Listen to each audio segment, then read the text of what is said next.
Veg pan cake చేద్దామా? చాలా సింపుల్‌గా ఉంటుంది. ఎక్కువ ఇంగ్రీడియెంట్స్ కూడా అవసరం లేదు. తక్కువ ఇంగ్రీడియెంట్స్‌తోనే మనకి సింపుల్‌గా చేసేయొచ్చు. ఇక్కడ నేను మయోనీస్ హోమ్‌మేడ్ చేశాను. వితౌట్ ఎగ్ యూజ్ చేయకుండా మయోనీస్ చేశాను. ఈ రెసిపీ అయితే తర్వాత నేను పోస్ట్ చేస్తాను. ఫస్ట్ మనం వెజ్ ప్యాన్ కేక్ చేద్దాం. చాలా సింపుల్‌గా ఉంటుంది. చాలా టేస్టీగా ఉంటుంది. క్యాబేజ్, బీట్రూట్, క్యారెట్ ఇట్లాంటివి తినని పిల్లలకి చాలా మంచి రెసిపీ అనమాట.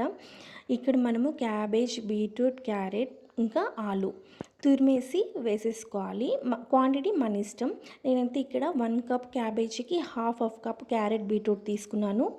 1 కప్ ఆనియన్స్ కూడా తీసుకున్నాను. ఇంకా 1/4 పావు కప్పు పచ్చి ఆలు ఉంటుంది కదా, అది తురిమేసాను. కొంచెం ఉడకబెట్టేసుకున్నాను. ఫస్టే ఉడికించి తీసుకున్నాను. అందులోనే ఉప్పు, పసుపు, కారము, ధనియాల పొడి, జీరా పౌడర్, మిరియాల పొడి అన్నీ వేసేసి తర్వాత మనం తీసుకున్న ఎక్కువ పౌడర్స్ వేయకూడదు దీంట్లో. నేను 1 కప్పుకి పావు కప్పు శనగపిండి తీసుకున్నాను. 1 కప్పు మనకి బియ్యం పిండి ఉంటే పావు కప్పు శనగపిండి సరిపోతుంది. అందులోనే వాటర్ వేసుకొని మనము ఊతప్పం వేస్తాం కదా, ఆ బ్యాటర్ వచ్చే వరకు కలిపేసుకోవాలన్నమాట. ఇందులోనే మీరు కొంచెం పన్నీర్ కూడా కావాలి అని అంటే తురుముకొని వేసేసుకోవచ్చు. నేను ఇక్కడ వేయలేదు. మొత్తం బాగా కలిపేసుకొని కొంచెం ఊతప్పం లాగా వేసేసుకోవాలి. మనకి ఇక్కడ బ్యాటర్ కలపడం కంటే ఇది కుక్ అవ్వడం కొంచెం టైం పడుతుంది. సిమ్లో పెట్టేసి మనం ఫ్రై చేసుకోవాలి అటు ఇటు.